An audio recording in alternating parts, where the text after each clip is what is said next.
Salut les magiciens, ici Totoru et bienvenue dans cette demi-finale du DTC Rouen de janvier.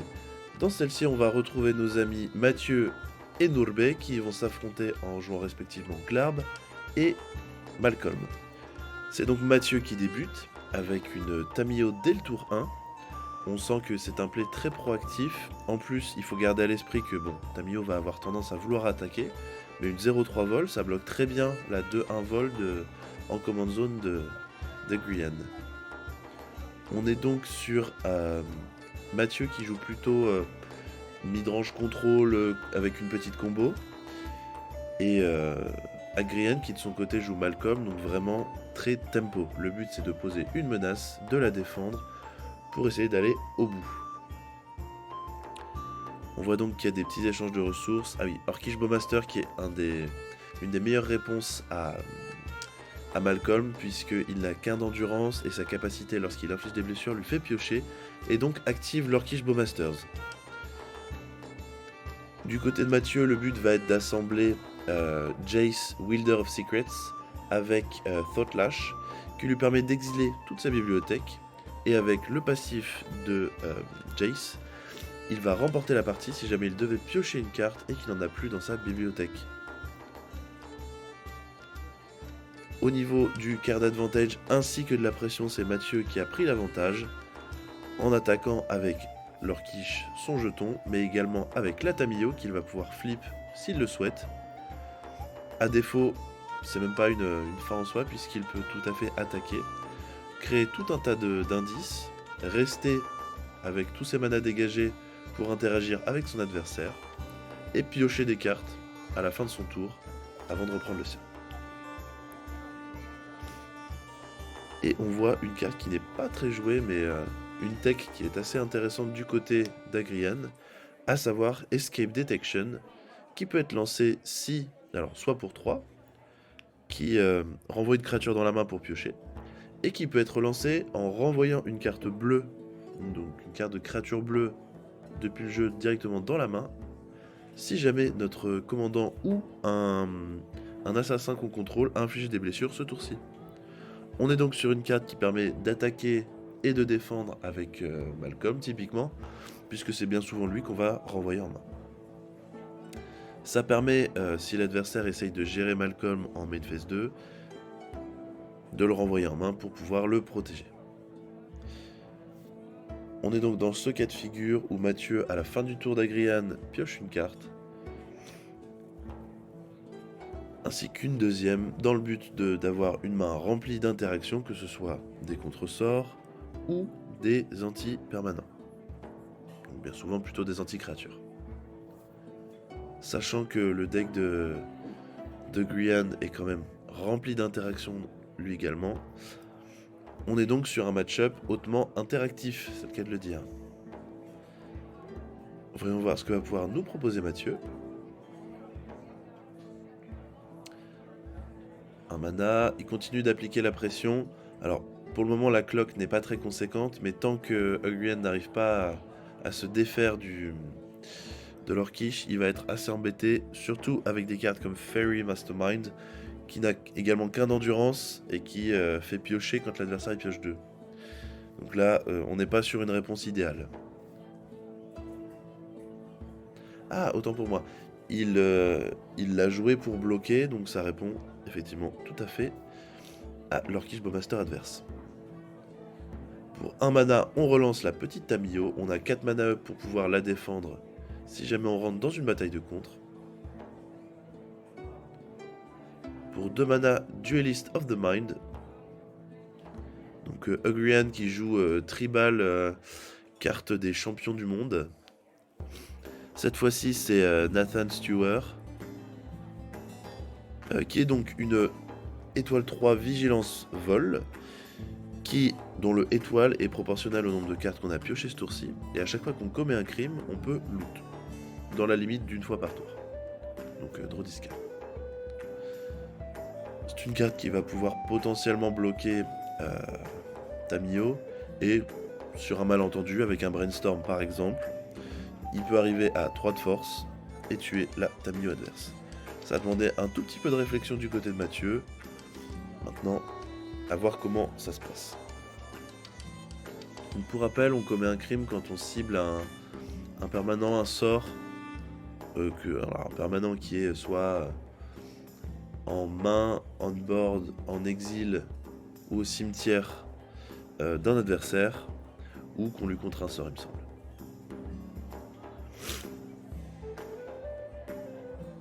Alors pour 4 mana, on a une cryptique commande a priori. C'est ça. Pour un petit mana, un Phantasmal Shieldback. Carte très intéressante qui est sortie en Jumpstart. Qui me fait un petit peu penser à Hard Evidence ou Kraben Inspector pour les intimes. Qui posait typiquement un clou ainsi qu'un jeton 0-3 crabe. Bah là on a sensiblement la même chose. Puisqu'il est tout de même assez sensible, puisque s'il est ciblé, il doit être sacrifié. Mais par contre, quand il meurt, il fait piocher une carte, donc on n'a pas besoin de repayer du mana. Et surtout, il a 1 de force. Donc une carte assez intéressante qui permet de temporiser, hein, typiquement. C'est le but du deck de Norbé. Oh, ça c'est une belle ligne de play. Donc, Glarb qui est proposé du côté de Mathieu. Ugrian sacrifie, donc en tant que coup alternatif pour lancer Flare of Denial, il sacrifie son shieldback. Du coup, toujours avant la résolution, il pioche une carte parce qu'il a sacrifié son shieldback. Et enfin, bataille de contre. Donc ça, c'est vraiment pas mal. En l'occurrence, Mathieu ne s'est pas vraiment battu dessus. Il a accepté que son commandant allait mourir. Il me semble qu'il l'a mis au cimetière. Ça doit indiquer qu'il a une carte avec la fouille ou un Cling to Dust pour gagner des PV. Je pense que dans le spot, il a plutôt envie de piocher une carte. Donc je mets plutôt une pièce sur le fait qu'il ait une carte avec la fouille, donc Delve.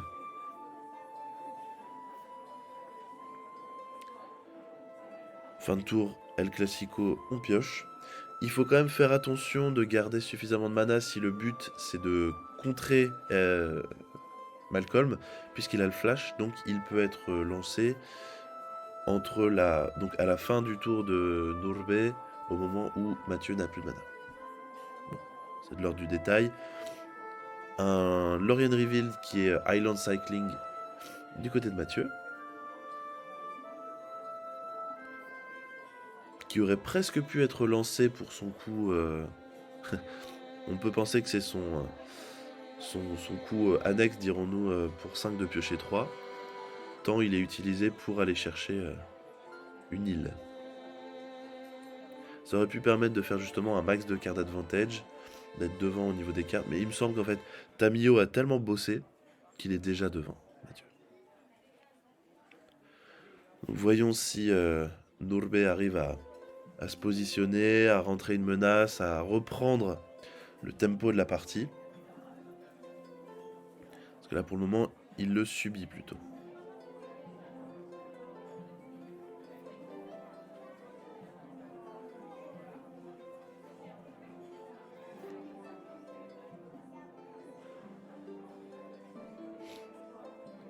Pour un mana, Mathieu propose une Preordain. Gardons à l'esprit que c'est la deuxième carte qu'il pioche ce tour-ci pour Tamio. Qu'il a un trésor à disposition, donc à tout moment il peut la faire se transformer. Et il me semble qu'une Tamio flippée, à part attaquer dedans, Mathieu, Norbé, il a pas grand chose à proposer. Hein. Voyons voir si c'est le plan de Mathieu. Qui décide donc d'attaquer encore une fois avec Tamio pour piocher, pour poser un indice. Ah voilà. On a donc un Tassigur qui est lancé. En exilant 5 cartes de son cimetière, dont son général qui repart en command zone. Et qui se prend une Cryptic Command. Alors, voyons voir si Mathieu a de quoi défendre son Tassigur. Effectivement, un loose focus. À voir s'il le replicate ou pas. Ah voilà, c'est dommage. Commandeer, donc une sorte de mise-direction. Oh, dis donc, une belle bataille. Donc, Commandeer qui va cibler le Loose Focus, Wash Away pour 3 qui va venir contrer un des deux autres sorts qui va contrer le Tassigur. On est donc sur une belle bataille de contre.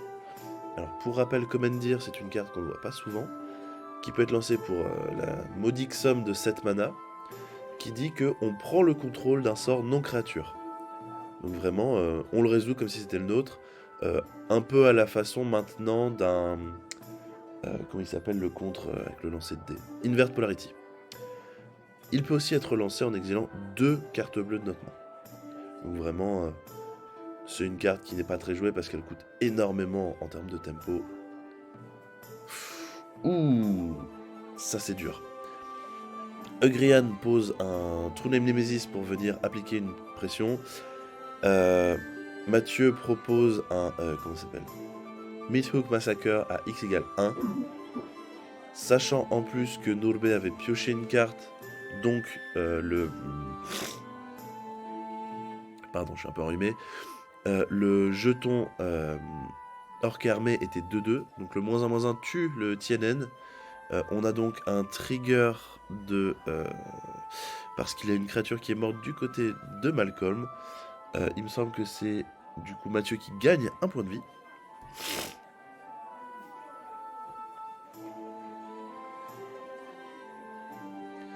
Ouais. Nourbe se trouve dans une situation assez critique. À 5 points de vie, c'est soit il réussit à trouver une solution, soit c'est finito.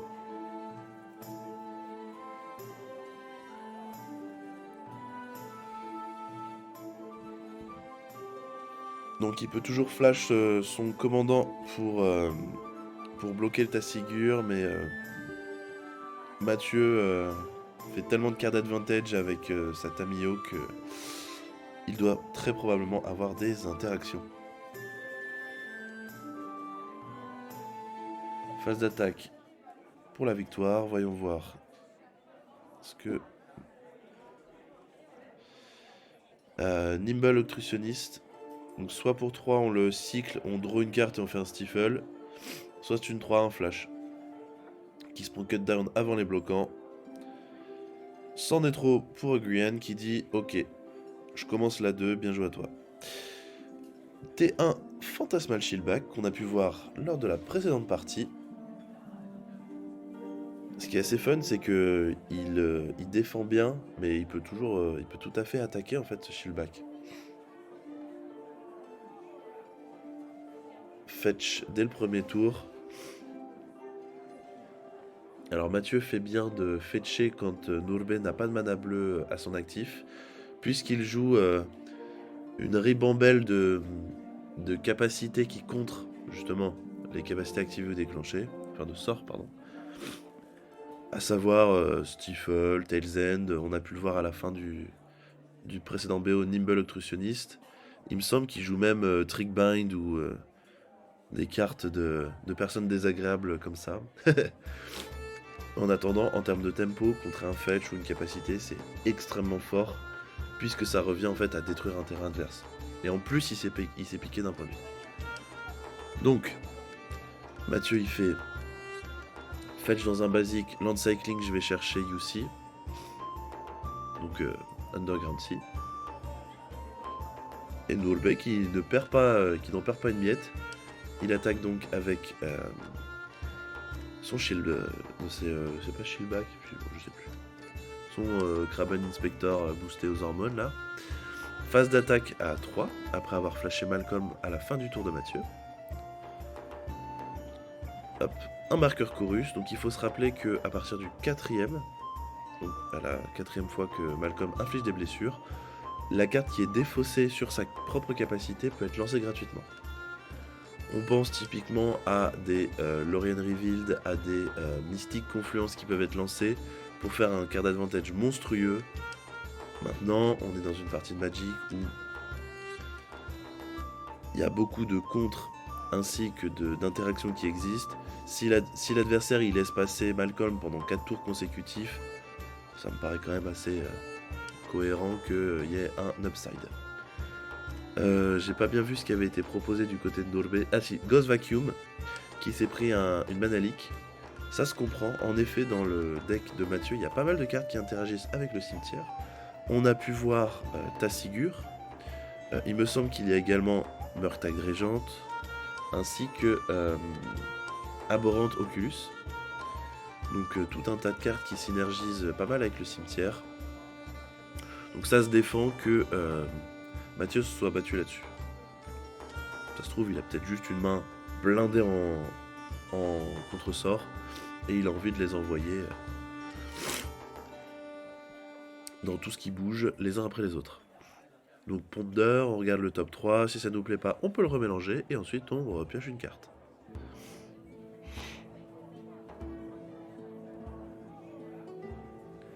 Toujours phase d'attaque pour 3 du côté de Norbé.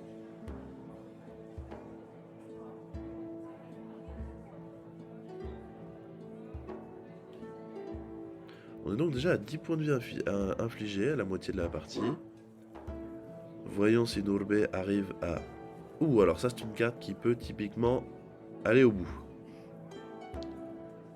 On est donc sur un Harbinger of the Seas, qui est donc une Blood Moon sur pattes, donc un Magus bleu, qui indique que les terrains non-base sont des îles. En réponse, Mathieu va flotter du mana, potentiellement pour un, voilà, typiquement un removal. Donc, Blood Moon, même pas peur. En attendant, il faut quand même qu'il pioche son mana vert pour pouvoir lancer son général.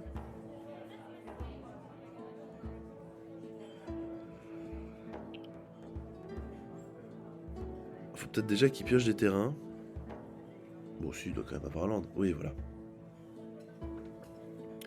Donc théoriquement, Mathieu dispose de toutes ses couleurs, puisqu'il pourra aller chercher une île tropicale avec ce fetch, ou alors slow roll pour avoir une île de plus, et pouvoir aller chercher Mystic Sanctuary, et remettre une carte de son cimetière, donc d'éphémère rituel de son cimetière au-dessus de sa bibliothèque.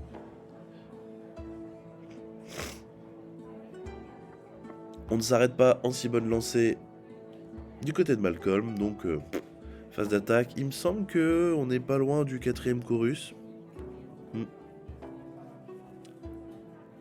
Donc fetch pour Mathieu. Alors effectivement, quand on n'a pas l'utilité du mana dans le tour, un Surveil Land est mieux vu qu'un Biland. Donc Surveil, on met une carte au cimetière. Alors je ne saurais pas trop dire ce que c'est, après c'est peut-être un Portent. Ouh, Mathieu qui se pique également pour avoir du mana. Mythic Massacre à X égale 1. A priori... Ah donc là c'est intéressant. Norbé a décidé de pitcher sa force de négation plutôt que de la hardcast, parce qu'il pressent que Mathieu doit avoir un contre potentiellement conditionnel, typiquement à moins que Agrian ne paye 2. Et c'est donc très bien joué de sa part. Maintenant il va lui manquer un petit point pour infliger un létal ce tour-ci. Mathieu qui passe à un petit point de vie. Et là par contre c'est le 4ème chorus. Donc... Ouh, un Murktide qui est lancé gratuitement. Bon, il ne sera entre guillemets que 3-3. Maintenant, 3-3 vol, c'est toujours létal. Ouh, et même un Mutavolt. A priori, Mathieu, pour lui, ça va être compliqué parce que même s'il vrasse, il y a le Mutavolt qui va pouvoir clôturer la partie. Il faudrait donc une vrasse et en plus un removal. Ou alors tout simplement que Mathieu parte en combo. Alors, oui, techniquement, il peut tout à fait... alors, je ne crois pas qu'il joue... comment ça s'appelle, Démonique Consultation, mais ça aurait pu. Il lui faudrait une carte qui fait gagner des points de vie. Je vois pas trop ce qu'il cherche avec l'arbre. Très bien. Un partout, la balle au centre. Cette fois-ci, c'est Mathieu qui débute. Fetch... Voyons voir ce qu'il nous propose. Peut-être qu'en ayant vu justement tout le package de Stifle de Norbé, il va décider de Fetch Surveil dès le début de son tour. Ou plutôt dans un bleu-vert. Ouais, voilà, c'est ça. Il ne représente pas d'interaction, de contre ou de draw en fin de tour de Norbé, mais au moins il se prémunit d'un vilain Stifle qu'on a pu voir, il me semble, dans la ronde précédente où Ugrian avait joué. Je sais plus exactement contre qui il avait joué. Si c'était contre Vohar, où il avait fait vraiment des Stifles sur des fetch qui étaient mais assassins. Ah, donc a priori, donc Mathieu fetch encore une fois. Cette fois-ci, il fetch dans un mana noir, il se prémunit d'un Harbinger of the Seas. Puisque concrètement, le deck de Mathieu, c'est vraiment... il joue Dimir en fait. Il joue Dimir avec un splash vert pour 3 pauvres cartes qui se battent en duel, quoi. Assez intéressant de voir l'influence d'Alexandre Aber, donc le champion... le premier champion de France, qui, à travers son Léovold, a pu proposer quand même une certaine variante, notamment avec le airtie, donc avec la combo Sotlash, qui est extrêmement bien supportée par Glarb, puisque, en fait, étant donné que les deux pièces de combo principales, ce sont deux sorts qui coûtent 4, ils peuvent être lancés depuis le dessus de la bibliothèque avec Glarb, et Glarb comble pas mal des lacunes intrinsèques, dirons-nous, de Léovold, qui est une 3-3, qui n'a pas contact mortel, donc qui bloque moyennement les grosses créatures, et surtout, en fait, qui fait du card advantage, mais seulement quand l'adversaire nous cible. Qu'avec Glarb, on peut faire du card advantage de façon assez proactive, puisqu'en plus on peut avoir le Surveil 2. Donc assez intéressant de voir que ce deck arrive quand même pas mal en haute table, et commence tout doucement à se frayer un petit chemin vers les meilleurs decks du format. Bon, en l'occurrence, on a une carte un peu désuète, dirons-nous. Sensor, qui est un contre à moins qu'on paye 1 et qui peut être recyclé pour piocher une carte. Donc qui a été lancé pour contrer le Malcolm adverse.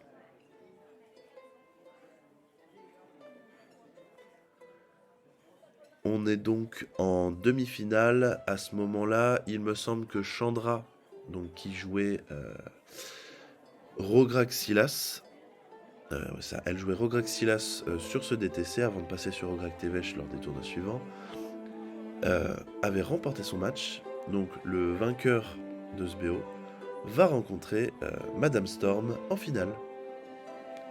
Alors là, on est sur une carte... faut bien la lire.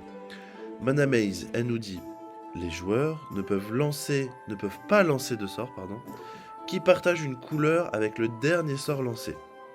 C'est-à-dire, si un des deux joueurs...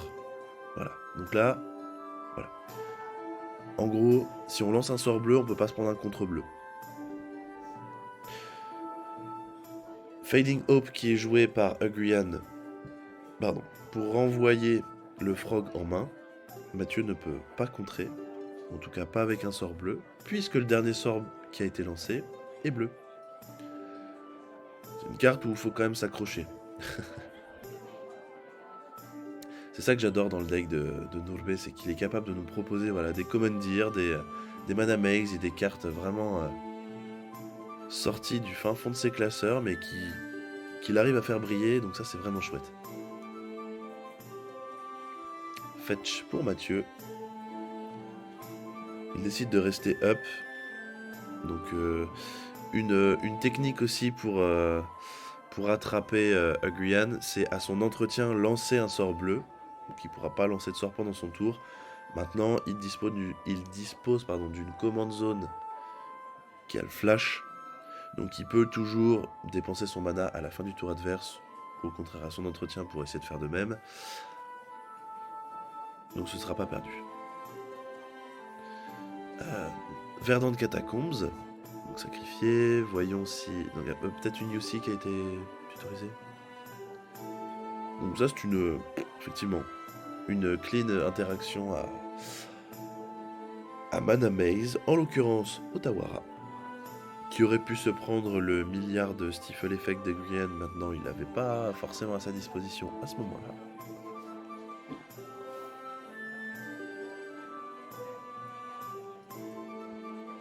Undercity Sewers. Surveille 1 du côté de Mathieu.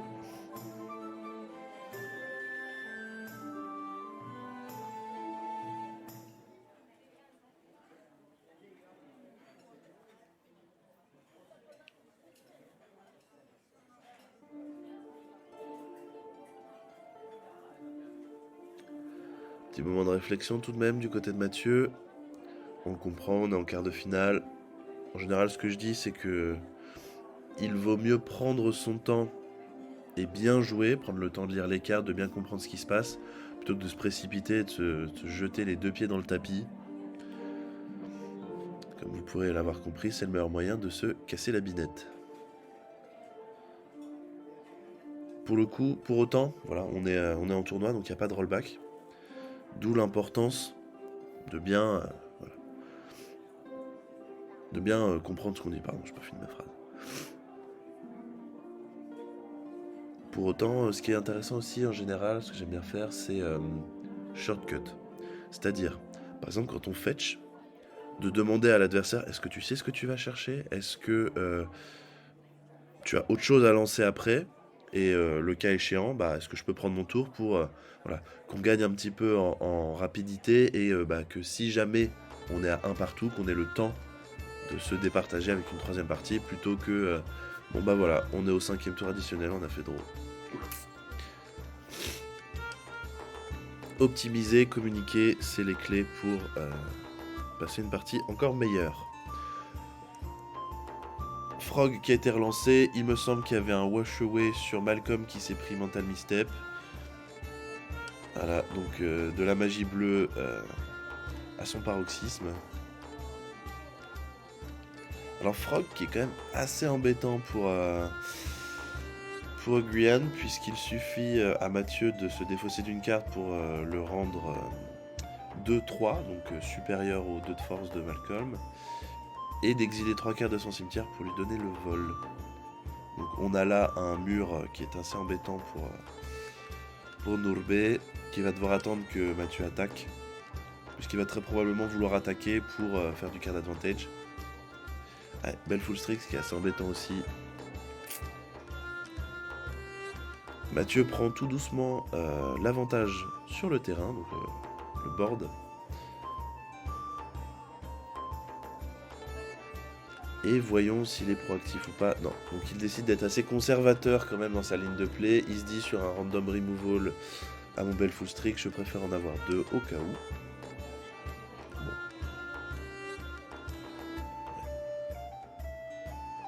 Je pense qu'il risquait pas grand chose en attaquant avec son frog. Peut-être qu'il tient à toutes ses cartes en main, qu'il a absolument pas envie d'en défausser une. Seul lui le sait. Petit moment de réflexion pour Nobé. Voilà, il relance la mana maze qu'on a vu précédemment. En réponse, pour 4 mana, Airtail. J'ose imaginer dans le but de contrecarrer ce sort. Voyons si Mathieu si Nourbe se bat là-dessus. S'il le fait, Mathieu va pouvoir se dégager avec une... pourrait potentiellement partir en combo en fait. Au tour d'après. Puisqu'en fait, concrètement, l'avantage de Glarb aussi, par rapport à d'autres commandants, c'est qu'il permet de regarder la carte du dessus de la bibliothèque à tout instant. Donc on ne donne pas l'info à l'adversaire, c'est juste, nous on prend l'info. Sur n'importe quel tutor à Thought-Lash, il dit qu'on peut exiler les cartes du dessus pour prévenir des blessures, mais bon, ça on s'en fout un peu. Alors, je finirai ça plus tard. Harbinger of the Sea qui est slam du côté de Nourbe, et c'est une Force of Will en pitchant Dress Down. Là, Nourbe, il a pas mal dépensé de ressources, il s'est assez commit dans ce play pour essayer de punir Mathieu qui était full tap. Ouais, là ça va être compliqué. Commandir à nouveau, avec 2 cartes bleues qui ont été pitchées. Alors là, le but avec Commandir, c'est de prendre le contrôle de Force of Will. Et en fait, un contre ne peut pas se contrer lui-même. Par contre, au moment où on prend le contrôle avec Commandeer de la Force of Will, on peut dire que la Force of Will va essayer de contrer Commandeer, qui n'a pas encore tout à fait fini d'être résolu, et donc Commandeer est contré.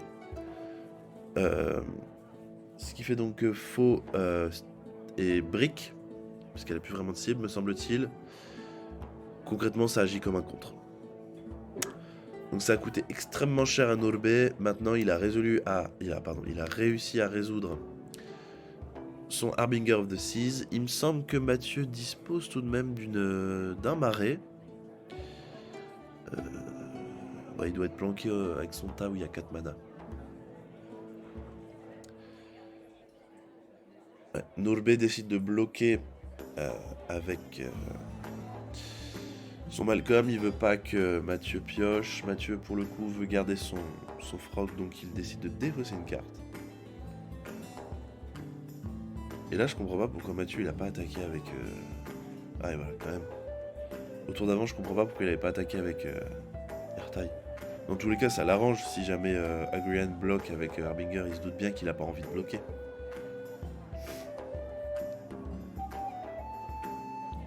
Pour 6 mana, Malcolm qui est proposé.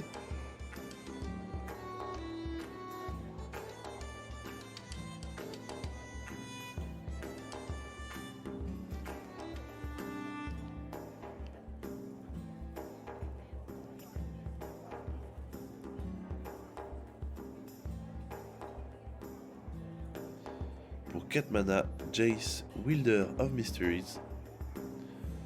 Effectivement, il coûte que du bleu, donc il peut tout à fait être lancé sous Harbinger of the Seas.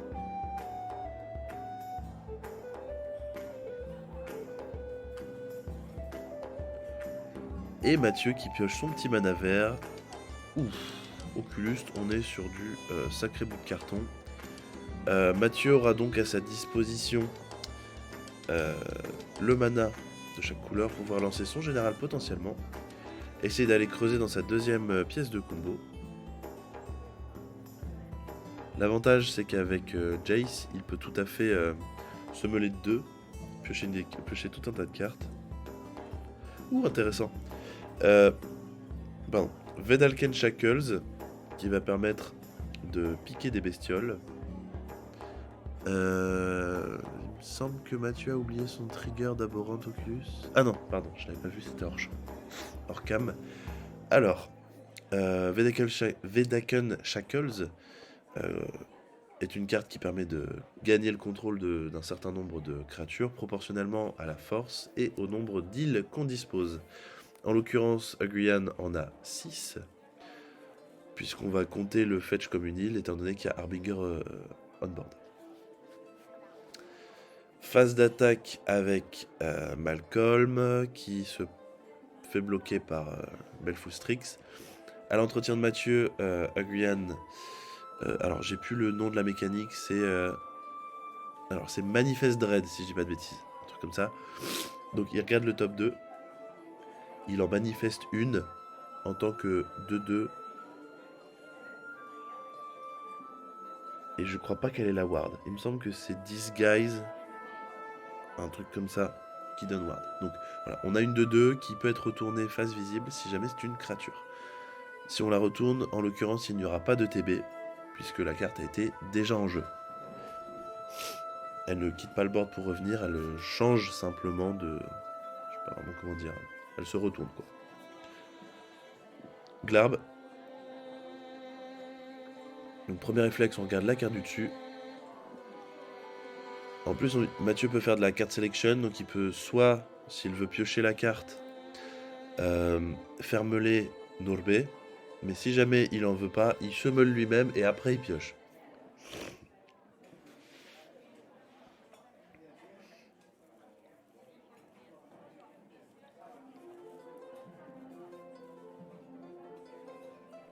Une carte additionnelle qui est défaussée. Ouf! Qui est défaussée sur Frog. Et Mathieu nous fait un Temporal Trespass. Je crois bien qu'il était même du dessus de la bibliothèque, en exilant tout un tas de cartes de son cimetière. Pardon. Il prend donc un tour supplémentaire. Maintenant, il peut s'amuser à donner le vol. Non, il a plus de cartes. Tic tac tac. Ouais, c'est pas forcément pertinent d'aller attaquer parce que y a mine de rien un sacré board en face. En l'occurrence, il y a toujours un trigger d'Aberrant Oculus à l'entretien de Mathieu. Donc ça bénéficie aux deux joueurs, disons que Mathieu prenne un tour additionnel.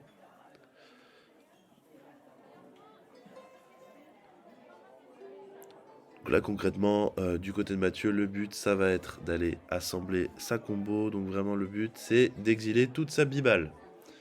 D'activer 1+1 de Jace pour remporter la partie. Pour 5 mana, on lance du dessus de la bibliothèque. Un petit Murky. Bah tiens.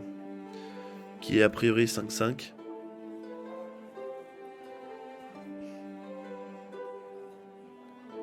Donc Mathieu n'a... Ouais, il a 2 cartes en main.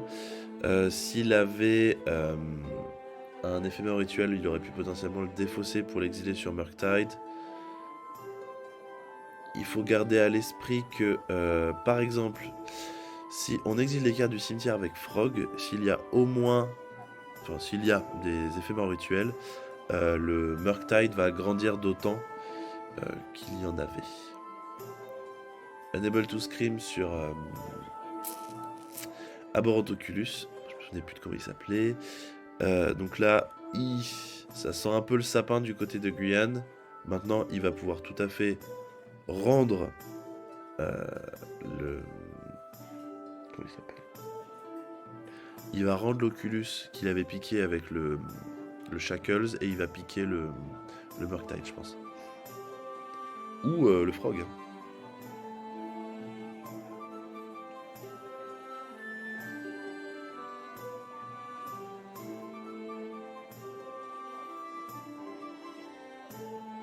Et justement, a priori...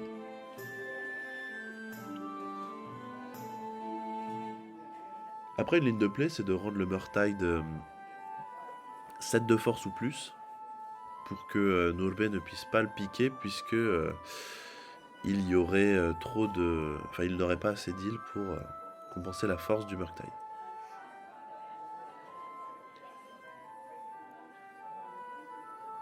En tout cas, ça se renvoie coup pour coup des deux côtés.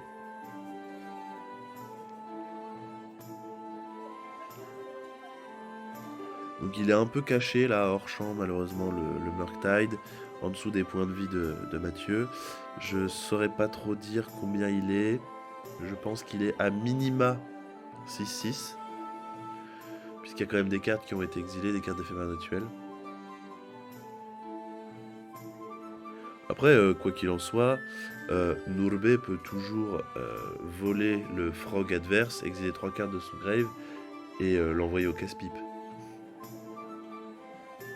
Il fallait quand même qu'il attende que Mathieu dégage son frog avant de le piquer, parce que sinon il aurait piqué une créature qui serait engagée. C'est un peu dommage quand même.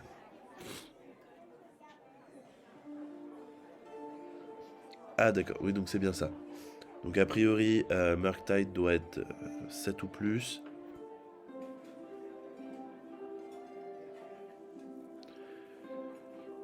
Et là, Vedek Shackles, qui montre aussi à quel point c'est puissant comme carte, parce que ça permet de piquer des bestioles adverses, de les faire s'entretuer, et donc en fait, on agit à la fois comme une treachery, donc en fait, on vole des créatures, mais également ça agit presque comme un anti-bet.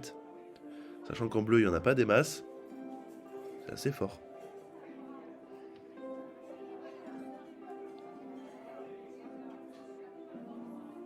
Voyons ce que Mathieu va pouvoir nous proposer. Peut-être qu'il réussit à assembler la combo, sachant que Guyane a cramé quand même pas mal de cartouches. Oh yay, ouais, ça pue là.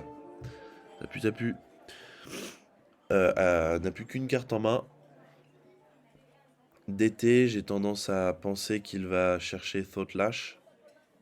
En plus, qu'il a le bon goût de n'avoir que du bleu dedans. Si c'est bien Thought-Lash et qu'il arrive à le résoudre, c'est une fin de partie. Allez Mathieu, tu peux le faire.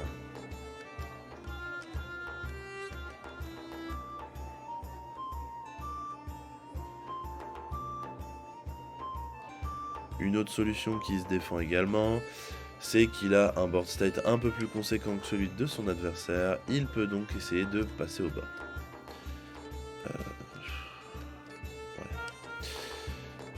En gros, faut faire une phase d'attaque avec le Murktide.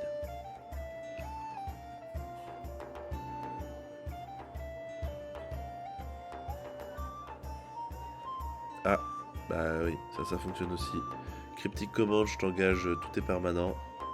Je t'engage toutes tes créatures, phase d'attaque, t'es mort. Voyons si Nourbe a une réponse.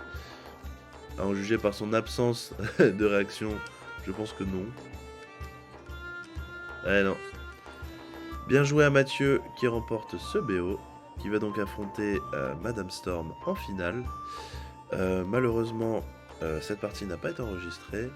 Maintenant, j'ai encore tout un tas de contenu à vous proposer, étant donné que je reviens donc fraîchement de l'Open Qualifier de Boifle, dans lequel j'ai enregistré à peu près 8 rondes. Merci de m'avoir écouté, c'était Totoru pour l'entre du deck. On se retrouve bientôt pour tout un tas de chouettes vidéos.